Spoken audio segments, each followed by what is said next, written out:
La source la plus riche en acides gras oméga 3 sur Terre n'est pas le saumon, ce n'est pas l'huile de poisson, ce n'est pas la graine de lin, ni le chia, ni aucun supplément de pharmacie. C'est une plante dont l'huile de graine contient 64% d'oméga 3 en poids. Une plante qui se ressème de manière si agressive qu'une seule plantation nourrit une famille pendant des générations. Une plante que 500 millions de personnes consomment chaque semaine dans toute l'Asie. Utilisée comme nourriture, médicaments et huile pour lampe pendant des siècles. Aux États-Unis, nous la vaporisons d'herbicides et l'appelons mauvaise herbe. Ce n'est pas un accident. Le 19 février 1942, le président Franklin Roosevelt a signé le décret exécutif 966. En 6 jours, 120 000 personnes ont reçu des notifications. Ils avaient moins d'une semaine pour emballer toute une vie dans ce qu'ils pouvaient porter. Des fermes évaluées à 72 millions de dollars ont été vendues pour des centimes ou simplement abandonnées. Les cultures qui étaient encore en terre ont été saisies par des étrangers au moment de la récolte. Parmi ces fermes se trouvaient les jardins de familles nippo-américaines qui avaient cultivé cette plante pendant 30 ans sur le sol américain. Une plante que leur grand-mère avait cultivée pour la nourriture, la médecine et l'huile. Lorsque les familles sont rentrées chez elles après la guerre, brisées et repartant de zéro, elles ne l'ont pas replantée. Le marché avait disparu, les acheteurs ne savaient pas ce que c'était. Le savoir avait été emprisonné avec les personnes qui le possédaient. Aujourd'hui, les Américains dépensent 7 680 millions de dollars chaque année en suppléments d'oméga 3. La majeure partie de cet argent achète de l'huile de poisson. Pendant ce temps, cette plante pousse librement dans presque toutes les zones climatiques, ne demande rien en retour et surpasse tous les produits de cette industrie multimilliardaire. Nous ne la cultivons pas, nous ne la mangeons pas, on nous a appris à la tuer. L'histoire commence dans les montagnes du sud de la Chine, quelque part autour de l'an 500 de notre ère. Un médecin nommé Tao Hongjing a compilé les registres supplémentaires de médecins de renom, la pharmacopée chinoise la plus complète de son époque. Parmi les herbes qu'il a documentées, il y en a une appelée zizou ou raviveur pourpre. Il l'a enregistrée comme un traitement pour les affections respiratoires, soulignant qu'elle nettoie le sang et calme l'estomac. Cette plante avait été cultivée dans toute la Chine pendant au moins 400 ans avant qu'il n'écrive sa première ligne. Elle avait déjà traversé la mer vers le Japon au 7e siècle, où pendant la période Edo de 1603 à 1868, les agriculteurs la cultivaient sur 90% de toutes les terres cultivées. Ils utilisaient les feuilles comme médicaments. Ils pressaient les graines pour obtenir de l'huile et éclairer leur maison avant que l'électricité n'existe. Les vendeurs de poissons japonais plaçaient ces feuilles sous le poisson cru, non pas comme décoration, mais parce que les composés antibactériens l'empêchaient de se gâter. Les cuisiniers ont compris cela des siècles avant que la science ne le confirme. Au Japon, le mot pour cette plante est shiso. En Chine, zisu. En Corée, kaenip. En Inde, periya. 4 noms pour exactement la même plante. En 1991, des chercheurs de l'Institut national de nutrition de l'Inde ont analysé l'huile de graines de periya. Les découvertes sont passées discrètement dans une revue scientifique et presque nulle part ailleurs. La concentration d'acide alpha-linolénique était de 54 à 64%. C'est la plus forte concentration d'acide gras oméga 3 jamais enregistrée dans une espèce végétale. Elle est supérieure à celle de la graine de lin que l'industrie commercialise à des prix élevés. Elle est supérieure au chia et supérieure à tout produit à base d'huile de poisson sur l'étagère de votre pharmacie. L'huile de graine de periya possède également la proportion la plus élevée d'acide gras oméga 3 par rapport aux oméga 6 de toute huile de graine connue, avec 6,1. Cela a de l'importance, car le régime occidental moderne se rapproche plus de 15 dans la mauvaise direction. Riche en oméga 6 et pauvre en oméga 3. C'est un équilibre dangereux que des chercheurs de la faculté de médecine de Harvard ont lié à une augmentation de l'inflammation et des maladies cardiovasculaires. La plante contient également de l'acide rosmarinique. La periya en contient plus que le romarin, plus que le basilic et plus que l'origan. En 2004, un essai clinique publié dans les Annals of Allergy, Asthma and Immunology a montré des chercheurs japonais administrant de l'extrait de periya à des patients souffrant d'allergies saisonnières. Le groupe de traitement a signalé 50% de symptômes en moins provenant non pas d'un médicament, mais d'une plante.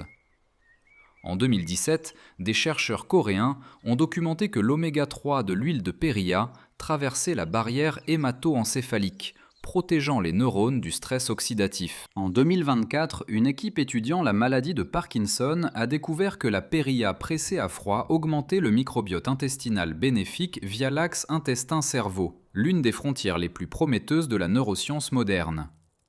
La plante faisait cela silencieusement depuis un millénaire, tandis que la médecine occidentale regardait ailleurs. Ces études provenaient de centres de recherche gouvernementaux et d'hôpitaux médicaux asiatiques. Elles se trouvaient dans des revues publiées dans des langues que les principales bases de données occidentales ont systématiquement mal indexées jusqu'au début des années 2000. Cela a créé de fait des archives anciennes de connaissances cliniques, invisibles pour les médecins qui prescrivent des capsules d'huile de poisson chaque matin. Alors, qui a décidé quel nutriment valait la peine d'être étudié ? En 1971, une étude inuite au Groenland a montré que les populations qui consommaient d'énormes quantités de graisse avaient des taux drastiquement plus bas de maladies cardiovasculaires. Les chercheurs ont identifié l'oméga 3 comme le mécanisme protecteur. La consommation de poisson était l'explication, l'huile de poisson était la réponse. En 1980, une industrie est née. Aujourd'hui, l'huile de poisson domine 61% de la part de marché mondiale des oméga 3. Le traitement, l'extraction, l'encapsulation et l'expédition en chaîne du froid. Chaque étape crée une barrière à l'entrée. Chaque barrière protège une marge bénéficiaire. PubMed répertorie plus de 15 000 études sur l'huile de poisson et les oméga 3. Si vous cherchez l'huile de périlla, vous n'en trouverez que 400. Ce n'est pas parce que l'huile de poisson fonctionne mieux, mais parce que l'huile de poisson bénéficie de financement. La périlla ne peut pas être brevetée, ses graines ne peuvent pas être stérilisées, son huile ne peut pas être extraite avec une technologie brevetée générant des revenus de licence. Une famille peut presser des graines de périlla avec un outil manuel acheté pour moins de 100 $ et produire l'approvisionnement en huile d'oméga 3 d'une année en une seule après-midi. Cette arithmétique est la raison pour laquelle la recherche n'existe pas. La suppression de la périlla aux États-Unis n'était pas seulement une question de financement de la recherche, c'était quelque chose de plus direct. Dans les années 1930, les familles d'agriculteurs nippo-américains de toute la vallée centrale de Californie étaient devenues silencieusement la force agricole la plus productive de la côte ouest. Ils produisaient 40% des légumes commerciaux de Californie. Par hectare, leur ferme valait 279 $ contre une moyenne de l'État de 37 $. Ils ont transformé des terres marginales en les fermes les plus productives d'Amérique. Parmi ces fermes, il y avait des jardins familiaux où poussait la périlla. Les graines étaient conservées chaque automne. L'huile était pressée en hiver. Les feuilles étaient mangées fraîches pendant l'été. C'était une pratique ancestrale, maintenue discrètement dans un nouveau pays. Puis Pearl Harbor a eu lieu. Quelques heures après l'attaque, Austin Hanson, secrétaire administratif de la Salinas Vegetable Grower Shipper Association, est monté dans un train pour Washington. Il faisait pression pour l'expulsion des agriculteurs nippo-américains depuis les années 1920. Maintenant, il avait un public réceptif. Il a déclaré au Saturday Evening Post en mai 1942 que la vraie question était de savoir si les agriculteurs blancs vivraient sur la côte du Pacifique ou les Japonais. Des décennies de pression corporative organisée avaient finalement trouvé leur moment politique. Lorsque le décret exécutif 9066 a été signé, l'autorité de relocalisation des guerres a supervisé le transfert de 120 000 personnes vers des camps de concentration. À la fin de l'année, le secrétaire administratif de la Western Growers Protective Association a rapporté que l'expulsion avait entraîné des avantages considérables pour les cultivateurs blancs. Les fermes qui avaient été arrachées sous la pression ont été acquises par les mêmes organisations qui avaient exigé l'évacuation. En 1960, le nombre d'agriculteurs nippo-américains était tombé à un quart de leur présence d'avant-guerre. Le savoir qu'ils portaient n'est pas revenu avec eux. Reconstruire la pratique agricole d'une génération n'a pas été possible. Beaucoup ont déménagé dans les villes. Les jardins de périlla ne sont pas revenus. Mais la plante a continué à pousser. Elle s'est échappée de la culture et s'est répandue dans les fossés et les terrains vagues de tout l'est des États-Unis. Elle apparaît maintenant dans les bulletins de vulgarisation agricole comme une mauvaise herbe envahissante. Dans l'arrière-cour des États-Unis, une ancienne tradition alimentaire et médicinale a été reclassée comme une nuisance. Les entreprises d'herbicides vendent maintenant des produits formulés spécifiquement pour la tuer. Cependant, 500 millions de personnes continuent de manger de la périlla chaque semaine dans toute l'Asie. Ils l'enveloppent autour de viande grillée, la marinent avec de l'ail et du soja. Ils pressent les graines pour obtenir de l'huile. Ils ne l'ont pas oublié.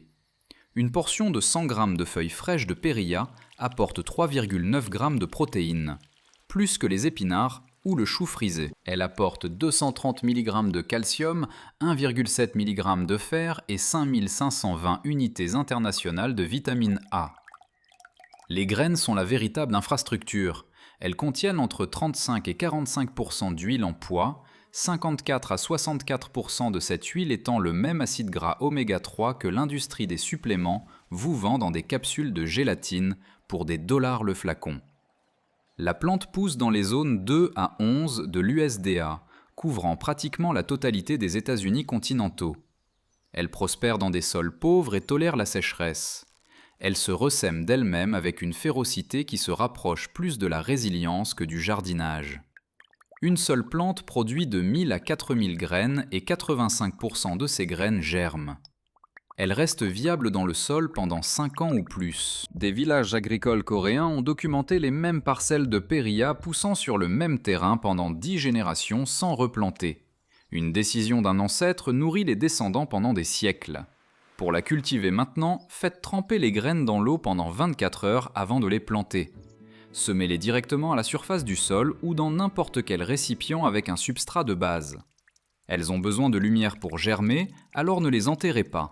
Les semis émergent dans 7 à 21 jours. Après le premier mois, la plante s'adapte à la pluie locale et ne nécessite presque plus aucune attention. Récoltez les feuilles tout au long de l'été, mangez-les crues, enveloppez-les autour de viande grillée, comme le font 500 millions de personnes en Corée et au Japon chaque semaine. Ajoutez-les aux soupes ou séchez-les pour le thé d'hiver. À la fin de la saison, laissez quelques plantes fleurir. Les têtes de graines se briseront et se ressèmeront d'elles-mêmes. Ce que vous aurez n'est pas une plante de jardin. Vous aurez un système alimentaire permanent qui revient chaque printemps sans demander. Pour l'huile, laissez les têtes de graines mûrir complètement en automne. Séchez-les complètement, puis pressez-les à froid en utilisant n'importe quelle presse manuelle. L'huile dorée se conserve jusqu'à 12 mois dans un récipient en verre sombre. Le tourteau de graines restant nourrit les poules ou va au compost. Rien ne se perd, c'est l'approvisionnement en oméga 3 que l'industrie des suppléments a passé 50 ans à s'assurer que vous ne penseriez jamais à cultiver. Les familles nippo-américaines qui ont maintenu la périlla en vie en Californie ne l'ont pas perdue parce que la plante a échoué. Elles l'ont perdue parce qu'elles ont été chassées de leurs terres par un décret exécutif poussé par des intérêts corporatifs qui voulaient leur ferme. Les associations corporatives ont gardé la terre. Les États-Unis ont perdu le savoir, mais ils n'ont pas pu emprisonner les graines.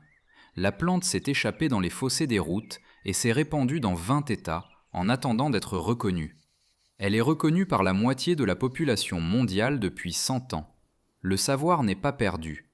Il pousse dans votre allée. Il se trouve dans chaque paquet de graines de shiso de n'importe quelle épicerie asiatique.